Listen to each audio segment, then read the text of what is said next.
If you're an aspiring Scrum Master or a new Scrum Master, there are certain things that you need to know.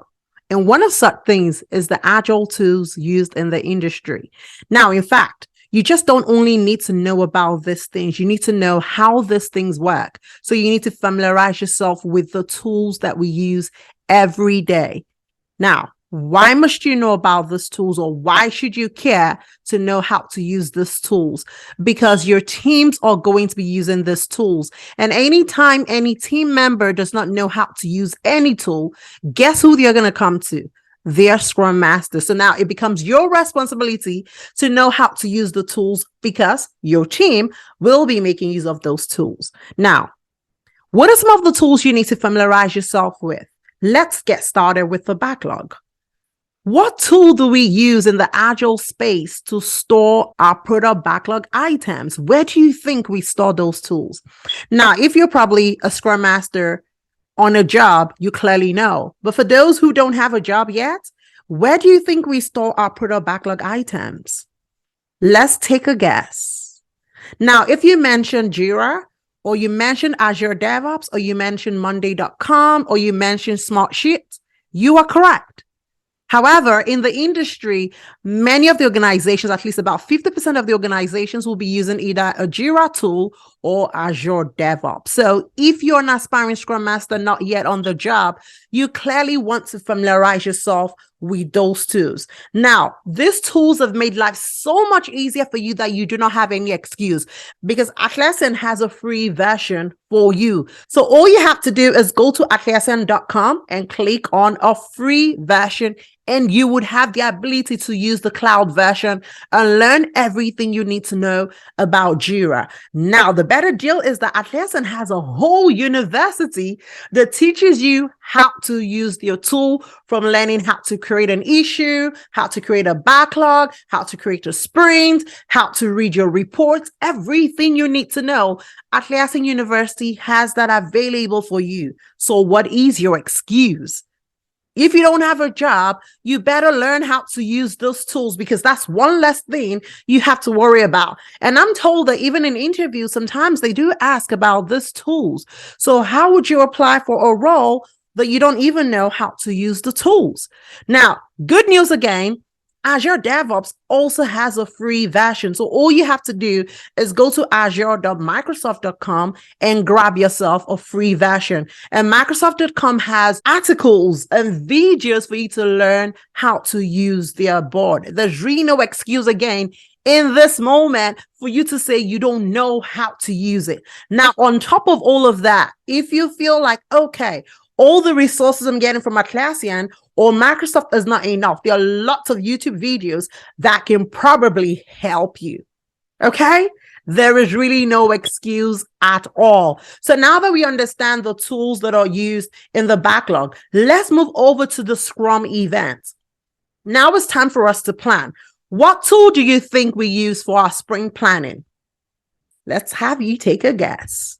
Now, if you mention any of the tools that we mentioned earlier, then you're also correct, because if your organization has picked Jira or Azure DevOps, that is where the team is also going to plan. We're also going to plan in that tool. So that's why it's extremely important for you to understand how this tool works, so that the tool does not become an impediment to your team. Because guess what? The team members will be excused if they don't know how to use the tool. The product owner will be excused if he or she does not know how to use the tool. Guess who will not be excused? The Scrum Master, because they expect you to be that expert. They expect you to be the master. So they expect you to know about the tool. So if you don't know it, go learn it. You don't have any excuse. All right. So sprint planning, we're also going to use, either it's Jira, Azure DevOps for our planning. Now let's move over to the next event that we're going to have. Daily Scrum. Daily Scrum happens every day. What tool do you think your team will use for Daily Scrum? Let's have you take a guess.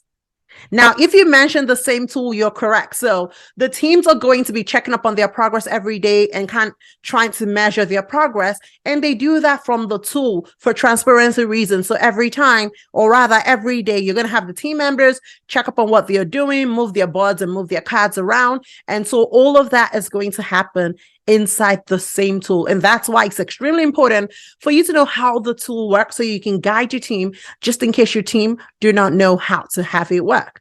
Now, let's move over to the next event, the sprint review. Where do you think the sprint review happens? Now, if you mention the tool, you're clearly wrong, right?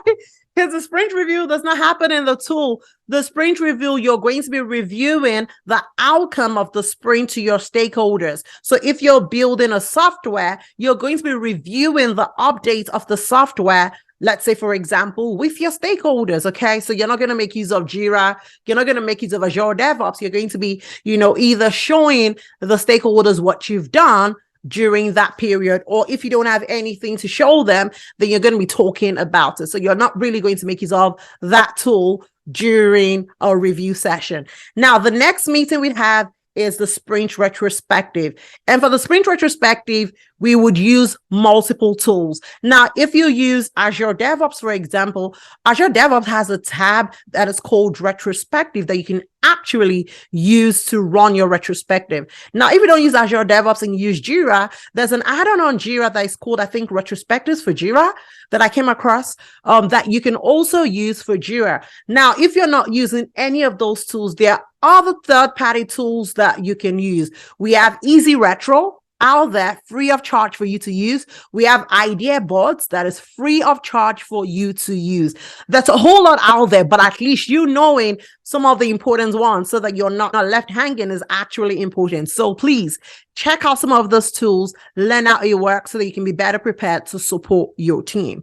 Now, another meeting that would happen, even though it's not really listed as part of the Scrum events, will be backlog refinement. Now, backlog refinement, where do you think that happens? What tool do you think we use for our backlog refinement meetings? Can we take a guess? Going one, going twice?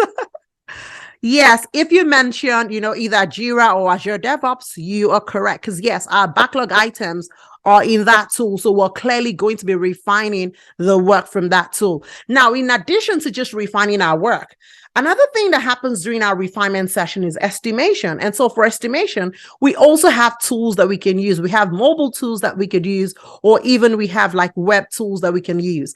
Now, if you use Azure DevOps is such a powerful tool. Like they just have everything. They also have a tab that is called Estimate, where you can actually estimate right from that tool. Now, if you're not using Azure DevOps, there are other ways that you can use. There's so many mobile apps that are, planning poker, if that's how you estimate with your team.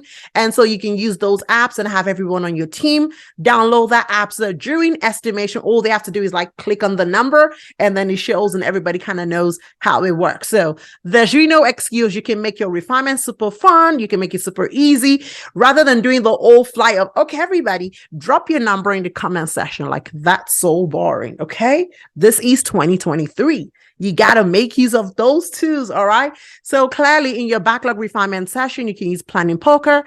If that's how your team estimates, and you can find any of those tools to kind of use for your backlog refinement session. Now, moving away from the Scrum events, let's look at some of the collaborative tools that we use. We have the likes of Slack, we have the likes of Microsoft Teams, and we have the likes of Zoom. Or rather, let me call it the Zoom chat.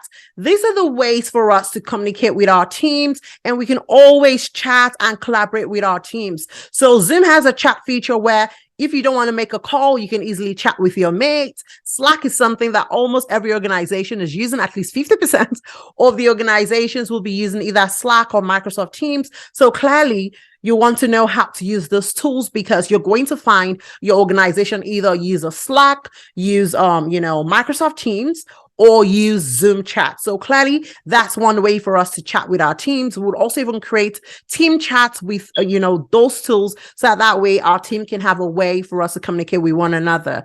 Now, when we look at, voice communications, how we have our meetings, because right now, almost everybody is still remote. So since we're not in a physical space together, we also want to be aware of the tools that we use for those video meetings. So we have Zoom to use for that. We have WebEx to use for that. And then we also have Microsoft Teams. Yes, I almost forgot that. So Microsoft Teams also has a voice and video option where you could also make calls and have your meetings using any of those mediums. So you need to try to figure out, like, even all of those meetings, how do we collaborate? How do we have our meetings? And these are some of the tools that we use. Now, also another thing that you want to familiarize yourself with is how and where we store our documents. And you have organizations using either Confluence, using SharePoint as a way to store documents in the cloud. So whether it's requirements, whether it's whatever document that we want to have, you can store those using, SharePoint. You can store those using Confluence. Okay. Now, another tool that you need to familiarize yourself with that organizations will use when it comes to like big room planning will be Miro. And you can also actually even do your retrospectives because it has some retrospective templates using Miro. So it's miro.com, I believe. And it has lots of templates that you can use for so many things. Miro is such a tool that you clearly want to know how it works. It's such a tricky tool, but you knowing how it works will be a game changer for you. So if you're in an environment where, they're using SAFe as a scaling framework, we tend to use, Miro for that, for PI planning. So you clearly want to familiarize yourself on how to use Miro so that when that time comes, you kind of know how it works, because your team will need to come online and kind of put in their cards per iterations. You need to know how that works because you will be supporting your team in that moment. And that will bring us to the end to some of the basic tools that we use in the Agile space. So clearly you want to get on board on all of these tools. You want to familiarize yourself with these tools. You want to know how they work, and you want to get really good because there are lots of things you can do with it, and it makes life a whole lot easier for your team. So get on it, familiarize yourself, and I wish you all the best in your Agile journey. If you have any questions regarding any of the tools, send me a message. And don't forget to join the Inner Circle Agile community. It's open for everyone who wants to learn, who wants to collaborate. And we use so many tools. We use Jira, we use Slack. So you're going to familiarize yourself with many of those tools when you join our community. And also, I'd like to advertise that come February, I'm going to have a workshop where we're going to be learning how to facilitate the Scrum event. So you're not going to just learn how, the Scrum events work. You're going to see life in action. We're going to have Scrum team members who are going to run daily Scrum, run refinement sessions, run a sprint planning session. So clearly you don't want to miss it. So if you want to be a part of this workshop that's going to be happening in February, click the link in below and sign up for this workshop. Thank you so much for listening to today's episode, and I'll catch you next time. Bye for now.